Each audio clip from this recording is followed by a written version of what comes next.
Hi, everyone, and welcome to another episode of Read and Write with Natasha.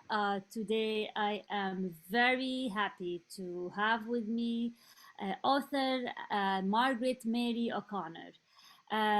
Margaret has been called the modern day David on many occasions. On a mission to reveal carefully guarded secret of the Catholic Church, she unveils the truth through her well-researched writings. She is author of Scandal in the Shadow and The Journey of a Celiac Soul. Margaret Mary is a force to be reckoned with. So, Margaret, I'm so happy we're here to chat.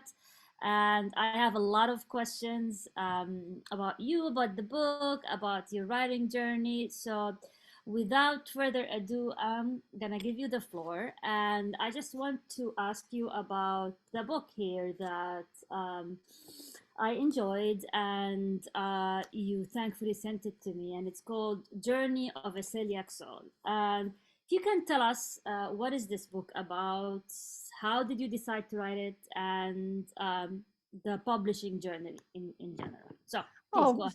certainly. But first of all, Nastasia, thank you very much for having me on. It's really a pleasure. The book that you just saw there shows a dove, and unless you really look at it closely, you will see the host, the communion host. And my book deals with not only the physical side of an autoimmune disease, but as well, in this case, the spiritual side of one's religion. And it's called Journey of a Celiac Soul, SOUL, A Second Chance at Life. And it's basically my journey living 20 years with an undiagnosed autoimmune disease called celiac disease. Mm-hmm. And I wrote it not only for individuals that live with this disease, but as well, more importantly, for their family members or friends that just can't seem to get a hold on what this disease is all about. And I think, Natasha, if I took a survey of hands, if I could see the listeners' hands and would ask them, what do you think celiac disease is? Unfortunately, many would say, oh, that's that fad diet. And the confusion comes in because it's called a celiac diet. And of course, what do we associate with the word diet?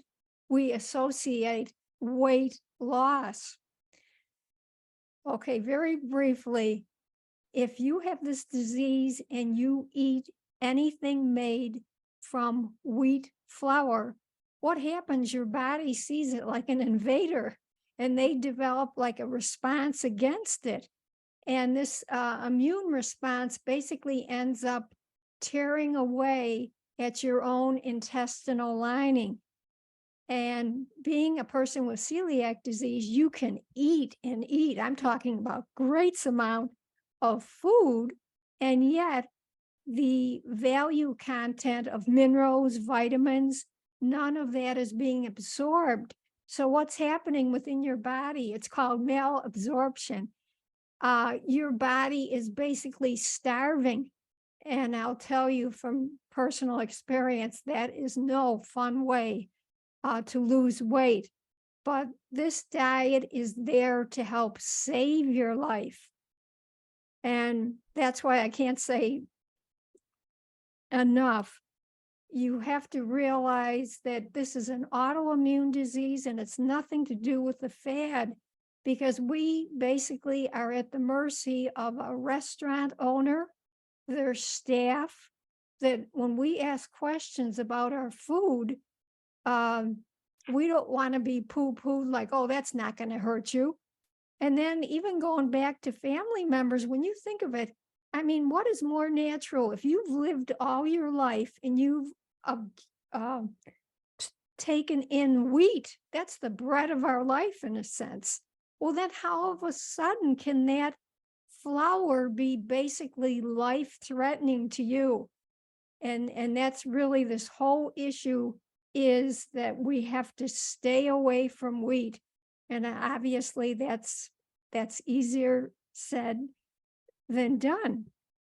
But okay, what does that mean when you get a call from your doctor? I got a call from my doctor, and he said, "Now, Margaret, you will never, ever again be able to eat your regular breakfast foods, your toast, your bagels, your waffles, your French toast, your pancakes, your donuts." And then he went to lunchtime.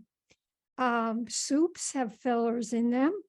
Mm. And again, bread, whether it's white bread, wheat bread, Italian bread, rye bread, pumpernickel bread. And then we moved on to dinner. And your hot dogs, you have to watch out for the fillers in them. We can be in there. And then just your hot dog roll, your hamburger bun, um, anything, soy sauce. Um, you have to watch in creamers what's there. Even in coffee, down to your little coffee pod. Um, where I live, we have Wegman stores around, and they're wonderful. They list everything gluten free, lactose free, vegan free. So it really helps. You're not reading every ingredient, but their coffee pods are gluten free, because what happens is if you don't have a distributor that you know that there's no wheat around or anything, wheat can get into your coffee. And we have a coffee, I'm trying to think now, it's eluding me, Tim Hortons. They have delicious coffee. If you go into their restaurant, their regular coffee that you drink there is safe. But if you bought their coffee pods, they aren't gluten free.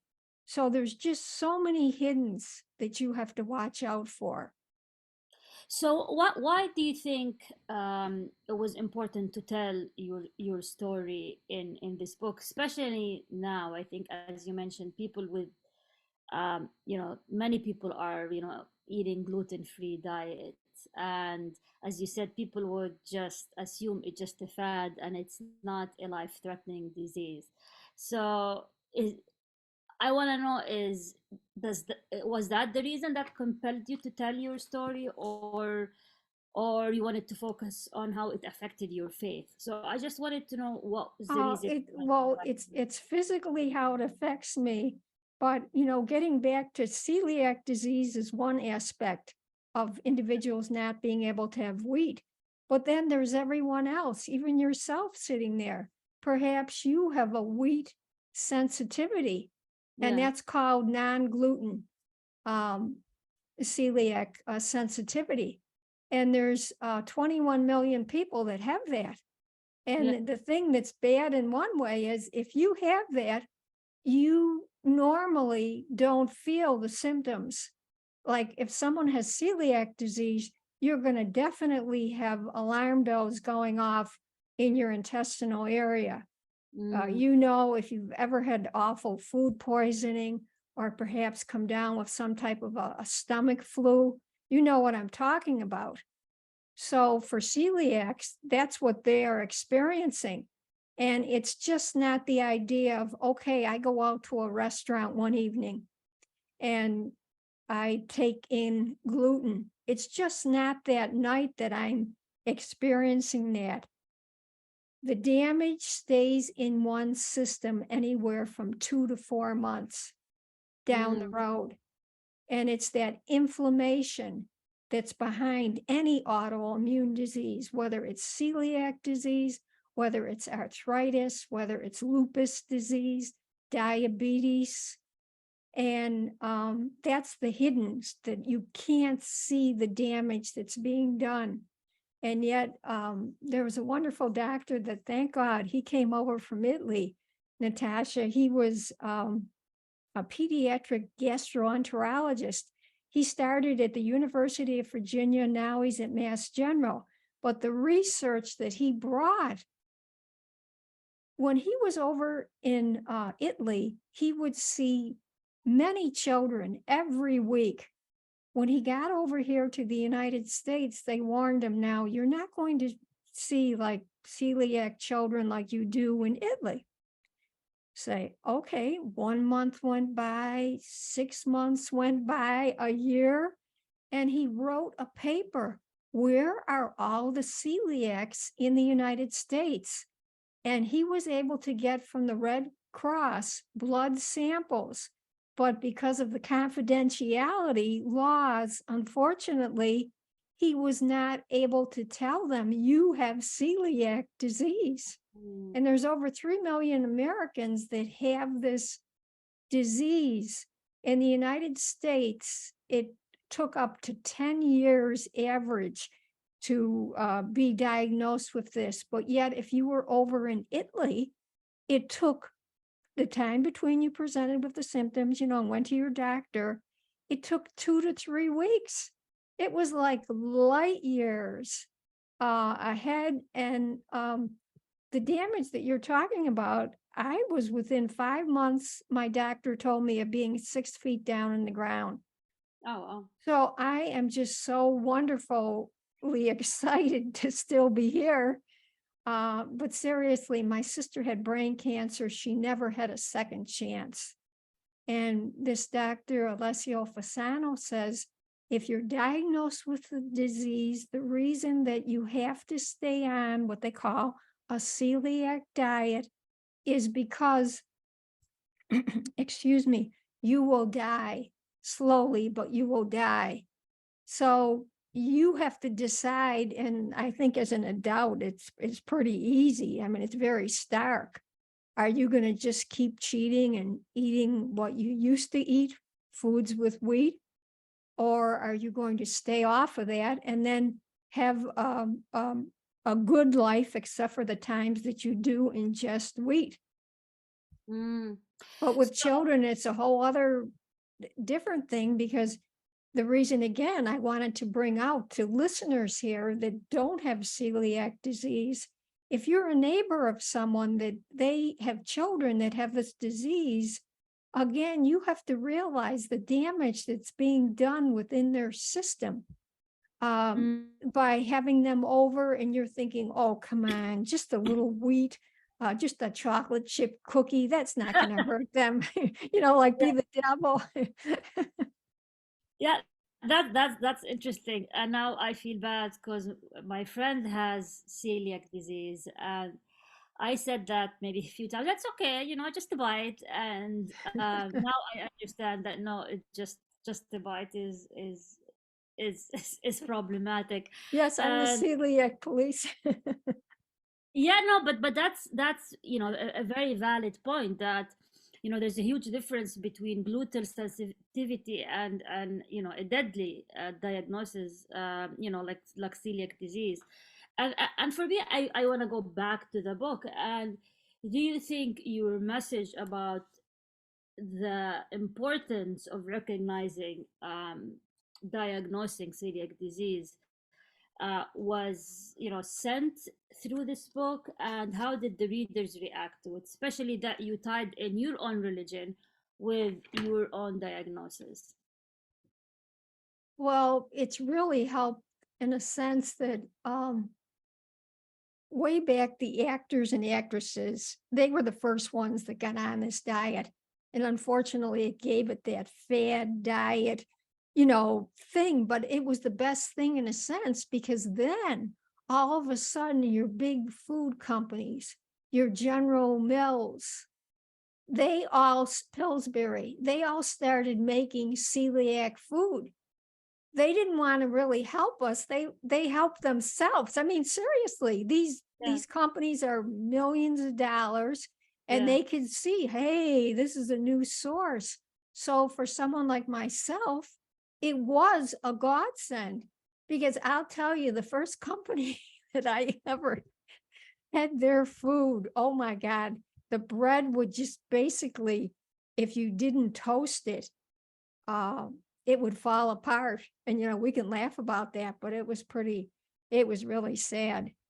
Um, Now I'm trying to think See, that the part about this is, okay, if I have this disease, obviously I know, and I'm trying to impart, We have to watch out for the damage it can do, life-threatening damage. But what about your everyday life? What about the psychological perspective of it? We know the worst loss in our life is the loss of a loved one. We lose a job, um, or for some reason we lose our car, we lose our house. Well, for a celiac, you've just lost your most universal enjoyment in your life is eating. And I was diagnosed when I was 38. So, I mean, every day I was just used to, in my cabinet, there would be Duncan Hines brownie mix. There would be all these delicious mixes. And I remember getting off of the phone with that doctor, and he told me, about I wouldn't have this and that. And I happened to look over, and there was a cabinet open, and I could see all of these mixes, and it hit me. I felt like I was in someone else's kitchen because all of a sudden, all this food, it's just something that's completely foreign to you. And there is grief associated with that. Mm, Um, yeah. you never think of it that way. And there was a wonderful book written by William J. Warden, and he had different steps to go through grief. And obviously it was associated with the loss of our loved ones, but there was to accept the reality of the loss. So when I first was on this diet, I went about 4 or 5 months before I started to feel good. And yet every day I could see my other family members, the food on their plate was what I used to eat. Mm-hmm. And there was no issue at all. But it was when I started to really, into 4 to 5 months, start to get my health back, my weight back. I'll tell you, one day, boy, did I see their plates. And it was like a voice in my mind, oh, come on, just a little bite of that. So Yeah. you really have to accept that reality and realize, hey, come on, you're an adult. You want to be sick? You want to go on with your life, and enjoy life, to make that decision. And then there's also to really experience the pain of grief would be to experience the pain of this food loss. If you're in your own house, and again, you have other family members there, all you have to do is open up the refrigerator, and you're going to see what you used to eat every day. You open up the cabinets, like we had to have separate shelves, where I put all my product, and then their product was somewhere else. And even in the refrigerator, my containers were all labeled. You go out to just the convenience store, and there's food in there. It Yeah. would be, I think, like if you had the disease of alcoholism as well, you're surrounded by alcohol. Mm, You're in your home and you're watching a TV show. There's a bar scene maybe, or you go out to a movie, and what do you see? Whether you're a celiac, you see a restaurant scene in the movie, or if you have alcoholism, you'll obviously see they'll be drinking. So it's, in a yeah. sense, it's like that 24/7 that you're surrounded, whether it's the celiacs being surrounded with food, or someone with alcoholism, they're surrounded by the drink, the alcohol will be there. So if you don't really address these issues, you're going to be a very negative person, or you're going to basically go into denial, which basically is going to take your life, because you'll just keep, consuming. Yeah. And like, how do you adjust to this environment in Yeah. which what you knew is gone? So it's like it's a continual cycle. And if you're an adult, thank God, you should be able to make that differentiation. But it's very sticky if you have children, because you can. I sound like a tyrant. You can rein them in when they're little, but seriously, there's that peer pressure when they go out to school. or wherever they go. You know, they'll Yeah. be made fun of. And there's even Yeah. shows, Disney and different shows have actually had things that they think it's funny, and they make fun of this. Yeah, yeah. So the book was published a few years ago, no? Like a couple of Yes. years ago. And what kind of feedback did you get, either from those with celiac disease who already read the book, or just others who are interested in the topic? If you can tell us Um, about the there feedback. was a lot of relatives. I think it was very interesting because they finally could, I think, really understand, and that's my point. Okay. Because if let's pretend you're a relative of mine, Yeah. and we're going to obviously be at each other's houses or whatever. If you don't understand all the components of this, you could make something up for me, and obviously it could have gluten in it, Yeah. and you wouldn't even think of that. And even going out to a restaurant, there was this one restaurant, I won't mention it, but this was the most craziest thing I ever heard. And thank God the waitress told me. She said, "Do you realize they put pancake mix in the eggs because that will make them all more fluffier?" Well, who would ever think? You would think, and you know what I'm saying? That's Yeah. just one illustration. Yeah. Yeah. Oh, wow. Yeah. So uh, so the book, I just want to talk about the publishing, your publishing journey.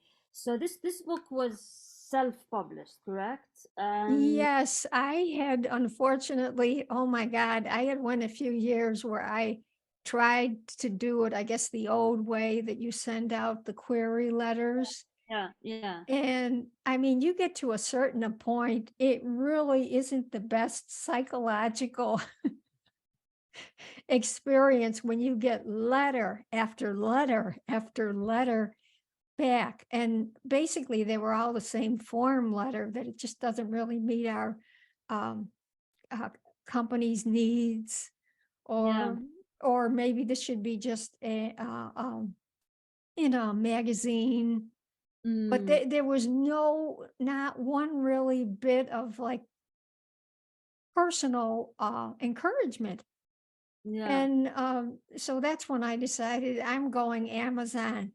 yeah. I know it's pretty straightforward, and I can do this, and yet I can have it presented to a large market. And Mm, that was the reason that after all of those letters, um, a rejection, yes. And then beyond that, there would have been the extra step of getting an agent. yeah. And before, obviously, I never had to take that step because I was never approved by any big publishing house. But that really made me think. Now, wait a minute. Who knows my book more than myself? Mm, And why should I have to have some agent? And they might think, oh, celiac disease, I know that disease, or whatever you're writing about. Obviously, they will never know it inside and out. They won't have the same passion. okay. And I sort of decided that just to me didn't make any sense. Mm, So in a sense, it was neat because I sort of avoided that. And that was another reason why I went rushing to Amazon. okay. And how did you market the book? How, just, in this podcast, we like to help aspiring authors as well, give them tips. So where, like, Oh, I got to meet you through a podcasting service, and this is how I got to meet you. But in general, I'd like to know how you market it, you're marketing your book. well, that was the whole reason that I ended up being a guest on podcast shows, Okay. because I thought this is a medium, obviously a whole medium to actually reach listeners out there, Yeah, yeah, um, that might be intrigued, by the concept. In this case, I'm writing about celiac disease, or in my other book about the hidden history of women priest in the church, Catholic Church. And so now, if I could add that I am going to start my own podcast in the future. ah, nice. Okay. Yes. Your Oh, radical truth. focusing on the Catholic Church or on celiac disease? Oh, What? on both, on both. But first, I Okay. will. It'll be more on this hidden history within the Catholic Church's history that uh, is based on biblical research, and that is so. I find that intriguing because I love history. Yeah. And whether we look back to the Titanic, remember when that little submarine went down and all of a sudden there was the Titanic, and then we saw that debris field. Those were all objects of people back at that time. So, in a sense, it's the same. Unfortunately, we don't have that sort of research going back into first century Israel, but we do in the sense of with biblical research where through archaeology, that scientific study where they actually study the monuments. And then there's the epigraphy where they study the inscriptions and even to the various writings. And this is where you find, in a sense, these hidden skeletons that have never really been presented before. But I really believe as a woman, um, why shouldn't a woman deserve the truth? Why Mm, shouldn't she understand that, yes, back in the early centuries of the Catholic Church, there were women priests, there were women deacons, there were women apostles. mm, And the most famous woman priest is Mary, Mother of God. And yeah. she was known as Mary Priest. And her motto was she was the model for all priesthood in the Catholic Church. And that's the focus of your second book, correct? Yes, scandal in the shadows, meaning not scandal regarding Mary, meaning omission, the Uh, omission of Mother Mary. Um, and Back until 1927, Mary retained that title. And then it was in that year that the Catholic Church hierarchy took that title away from her. oh, And wow. of course, this is all sadly hidden within our church's records because my own mother, she lived in the 1920s, my grandmother. And yet, of course, they never heard of this. And they have an excerpt from a Roman official that's thanking someone in a newspaper that ran a very small article. And basically, they're saying, well, isn't it wonderful that you took care of this question in your article? And it's a question that many people wouldn't be able to understand. And I'm thinking, well, yes, as a woman, how can you take away Mary's title? And some people will think, well, wait a minute, that's Jesus's mother. So maybe this was like an honorary title. The Catholic Church, in order to Mm, call Mother Mary a priest, um, they went back to Hebrews 7:26 and they said, isn't it fitting that we have such a high priest? And Mary, there's a wonderful book by John Vingegaard's The Ordination of Woman in the Catholic Church. And he said Mary was a sacrificial priest. So what does that mean? That means that Mary presided on the altar. She as well did the consecration. And mhm. then beyond that, handing out communion and ministry Oh, wow. to other people. So she's a real everyday woman. She knew the toils of the time. I mean, they weren't a rich family. Seriously, she had to go out and get the water. She had to make the meals. That's So I that's just love it because it's a whole other side to Mary that yeah, she that's it fascinating. actually was a woman. They even refer to her as a woman bishop too. Oh, wow. That's really fascinating. I'm looking forward to reading it as well. Thank And you. this takes me back to an issue that you raised in your book, which is a big part of your book, is the effect of celiac disease on your spiritual life, and especially when it comes to communion. And I know that some churches now they offer gluten-free communion, and Do you think that would just solve the issue for people with celiac disease, or what was your experience? And I would love to hear about your experience when it Oh, comes okay, to sure. yeah. Yeah, because I know that's so hard. Originally, back when I was first diagnosed, the Catholic Church just had the regular wheaten host. Okay. They didn't have a low gluten-free communion. Okay. But this gastroenterologist that I mentioned, Dr. Alessio Fasano, said even for individuals that are very sensitive, that low gluten communion uh, will not be acceptable for them. And Uh, I'm one of those individuals. And there were a group of ladies in our church that we just were ecstatic when we heard the Catholic Church was coming out with a low gluten communion host, because now we could, go up and receive communion. And of course, we all got sick after we took that communion host, because it just, for our own bodies, that was just too much. And that is why this is like, to me, it's like a hidden issue. The church has come out with that low gluten communion host. And I believe that was back in about 2003 or four. yeah. And the issue is all taken care of.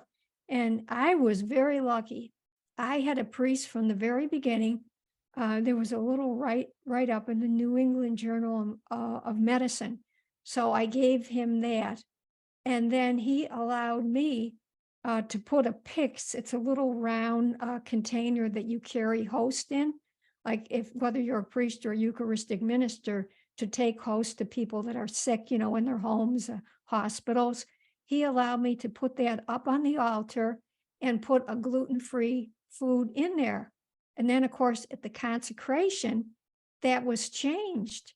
And if I could be the devil's advocate, when you think of it, even though there's a priest up there in the name of Jesus, who is giving him the power to do that? It's Jesus. So, in the sense of when the priest does that consecration over his communion dish there, and as well, if any other Eucharistic ministers, there would be other pyxes that the normal host would go in. It's Jesus that's making that determination. And this priest it was just wonderful. He said, would Jesus turn and walk away from you because you have an autoimmune disease? Would he give you something that would harm your body? So I was very lucky for years. I had several priests that did that. Then suddenly, back about 3 years ago, there was a priest that came in, an associate priest, and for 5 months, everything was hunky-dory. And all of a sudden in December, he said, Peg, I can no longer give you your gluten-free communion host. And I mean, I was taken back. I said, what? He said, no, I can't do that anymore. And I said, well, who put you up to this? I mean, because I figured if a priest everything is fine, and then we come to this 1 week in December, 5 years later, and he wouldn't tell me. And I said, Father, and then he says, I don't know you. I said, Father, I said, you've only been giving me this for 5 months. And the Monsignor, he certainly knows me. He's been doing the same thing. So I said, Father, we're going to end this discussion here, because before we both say whatever. So this was on a Saturday. So I called the rectory on Monday, and I got a call back in my house on Tuesday. And I said, Father, let's just cut to the chase. I said, this is my spiritual food. And I said, you're basically letting me twist out here in the wind. And you've taken away my only opportunity to receive my spiritual food. I said, I deserve to know who made this determination, that's causing you to say now that you can't give me my communion. And he, this and that. And finally, he said, well, it's me. I said, what? I mean, I was just floored. He said, yes. He said, my conscience, I cannot do this. And I said, wait a minute. I said, Father, canon law was not created by Jesus. Canon law is church law. And I said, what did Jesus do? Jesus fed the poor. Jesus cured the sick. And I said, there's no way that I will understand why your conscience is bothered. You are acting in the name of Jesus. You should be helping me to be able to retain my opportunity to get weekly communion. No, he couldn't. So then yeah. he wouldn't explain. It was just that it bothered his conscience because it was the canon law issue of breaking not Jesus's law, but church law. So then, of course, I went to the Monsignor and I asked him, and I said, Monsignor, I said, when I grew up in the 50s, I said, the Monsignor was in charge at the church. I mean, seriously, you wouldn't have an associate pastor making a move like this. So I said, what are you going to do? He just looked at me, turned his back, and just walked away from me. So, I mean, that I can't even explain it. That really hurt me. Because here I've been in the Catholic Church since I've been a little girl in the 50s. And it's like a bad dream. I mean, I'm trying to understand I did not commit mortal sin. I came down with an autoimmune disease. And that's the slap in the face that I get, that, I no longer can receive communion. And again, this just is not right. I mean, how is this? Our Catholic Church is a sacramental church, and we basically live through that sacramental church, and that we are able to, at communion time, to be able to receive Jesus. Have you thought about changing churches? Maybe it was your local church and another church would be more open to that. I know there would be other denominations, yes, but to me, maybe it's because I'm Irish, but it's the principle that this is wrong. And when we had Vatican II, there was different constitutions, and there was one actually on the laity. And it said that we as lay people have the right to speak out on matters of importance. Well, if this isn't an important matter, this just isn't right. And it takes me back when I first was diagnosed back in the 80s. In Boston, there was an article where a little 5-year-old girl had celiac disease. And her parents went to a church, and thank God the priest was very open and she was getting her communion. Well, someone, of course, complained to the chancery.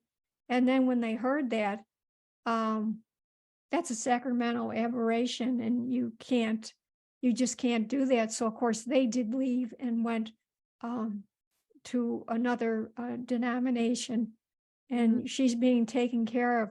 But I feel as an adult, Jesus understands my predicament, and I pray to Jesus. But and on the other hand, I'm just not going to turn around and walk away from this, because this is something that is just completely wrong.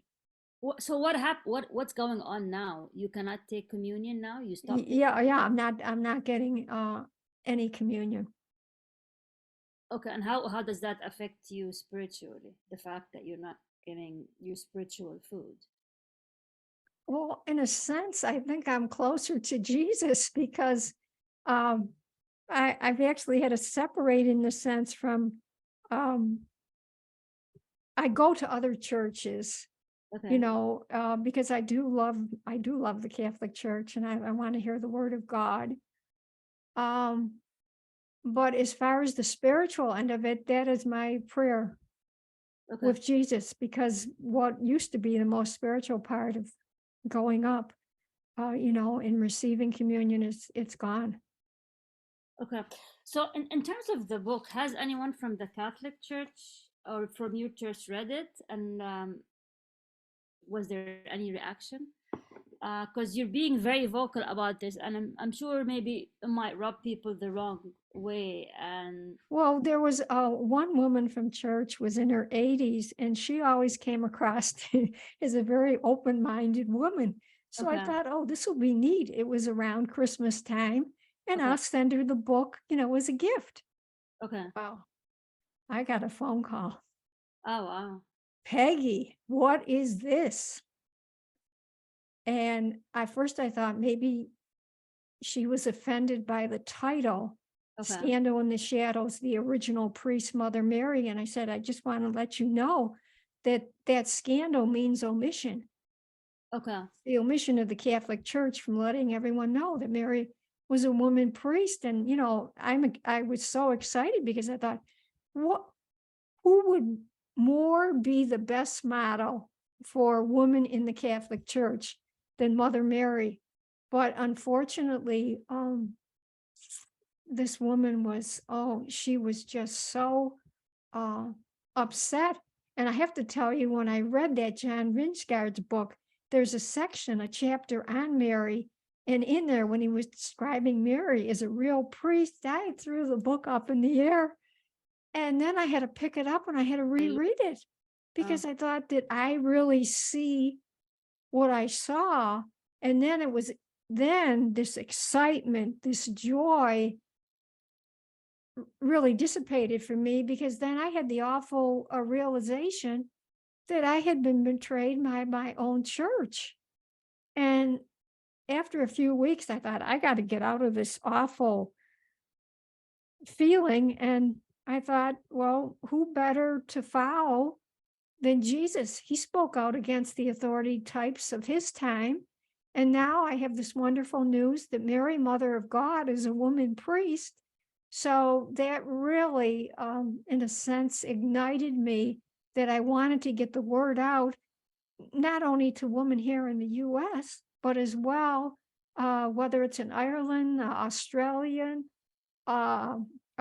rather, the Philippines, Africa, did you Asia.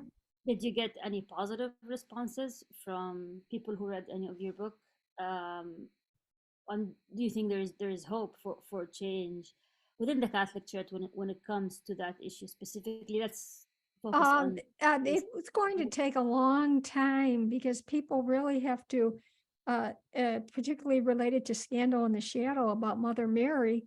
You have all these women, sadly, within our Catholic Church that have no idea of a real proven from biblical research of Mother Mary's other side.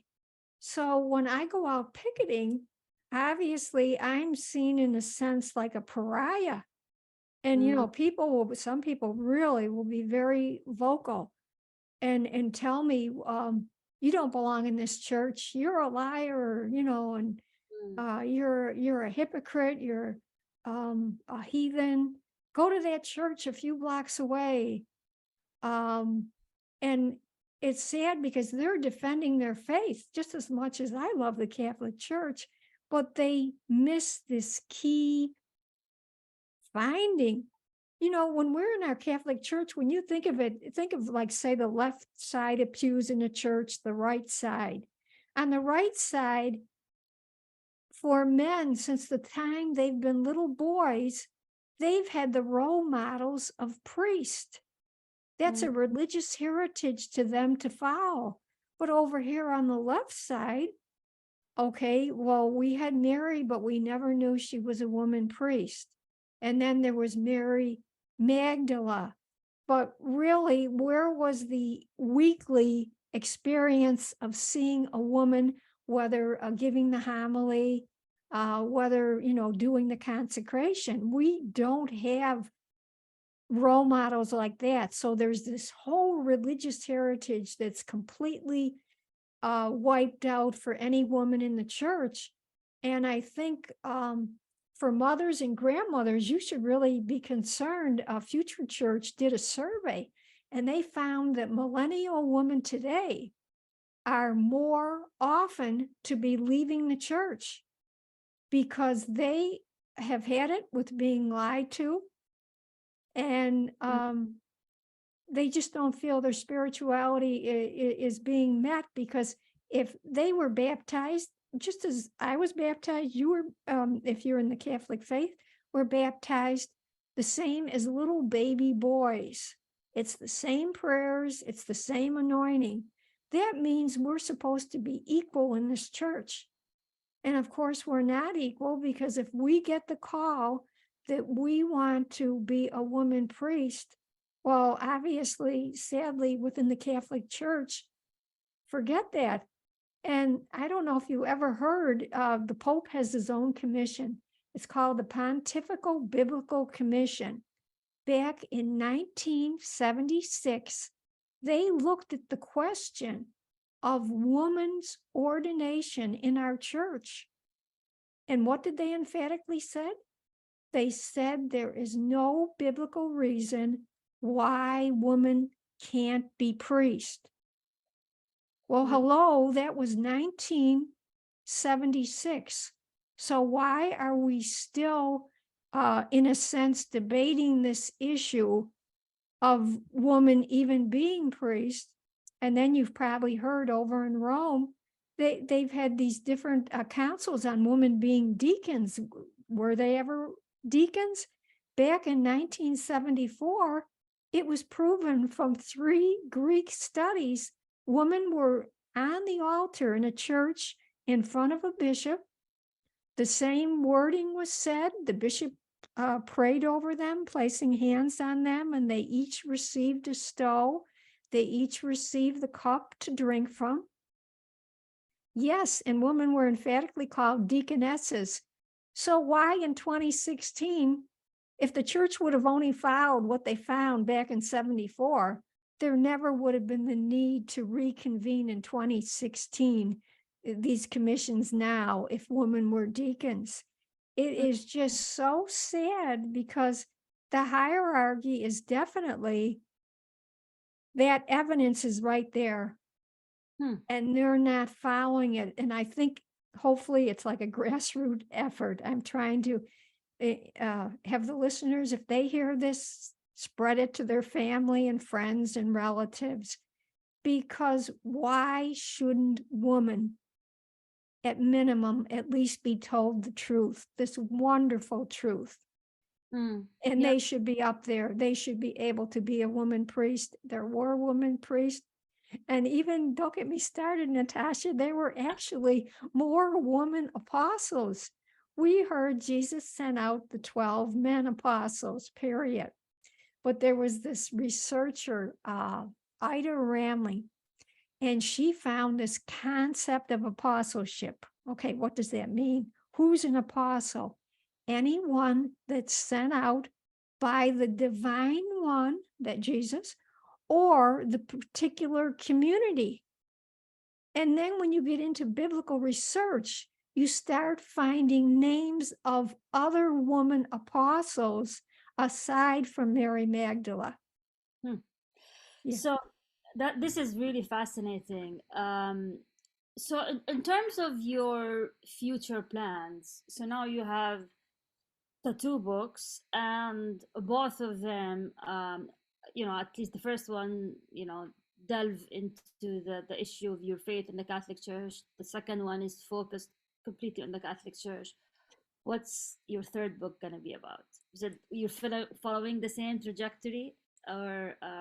Yes, I want to write a third book, but I still, I'm just sort of, I know it's coming, but I really haven't finalized it. Okay. So I leave everyone in suspense. Okay, so it's just, well, any final words you want to talk to, tell the listeners about, whether it's the publishing journey, whether about recognizing, the importance of food and diet when it comes to someone with celiac disease, or the importance of female priesthood in the Catholic Church, because we discussed different topics. Yes, those are all very high things of importance. So I really want you to remember, this is biblical research. It's not some type of a folly on my part. But Okay. getting back to writing a book for the authors that are new, don't get so taken by thinking, oh, I can't do this, I can't do that. Because in my case, I avoided what I thought. And now shouldn't be for everyone, but really personally, I'm saying what I found the best was to go to Amazon, forget the agent, and then more importantly, uh, just write from your heart. I mean, you're writing this topic obviously because no matter who the writer is, there's something maybe in there that's very personal to you, something that you want to expand the readers with the new knowledge. And in this case, especially with the Catholic Church, that there were women priests. Um, so just go along, and you're the best person again. um, you're the best publicity, and get into podcasting, because as far as I can see, that really, in a sense, gives you more visibility. Try that, and hopefully that'll help you. Thank you. Thank you very much. This has been No, wonderful. thank you. For me, I learned a lot.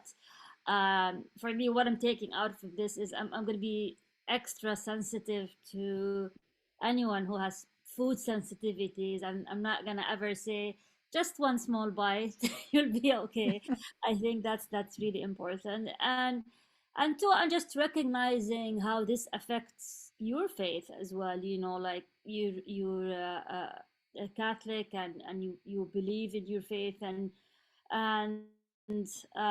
just how you have to deal with that. It's, something to really to think about. And I hope someday that the issues that you raise in both of these books can be resolved, and we'll find a solution Thank eventually. you. Thank you for taking the time to chat with me, No, it was a pleasure. Thank you, uh, Natasha. and best of luck with your third mysterious mystery book that we're not supposed to know about. And for anyone who's listening or watching, thank you again for hanging here until here, and listening to another episode of Read and Write with Natasha. And until we meet again.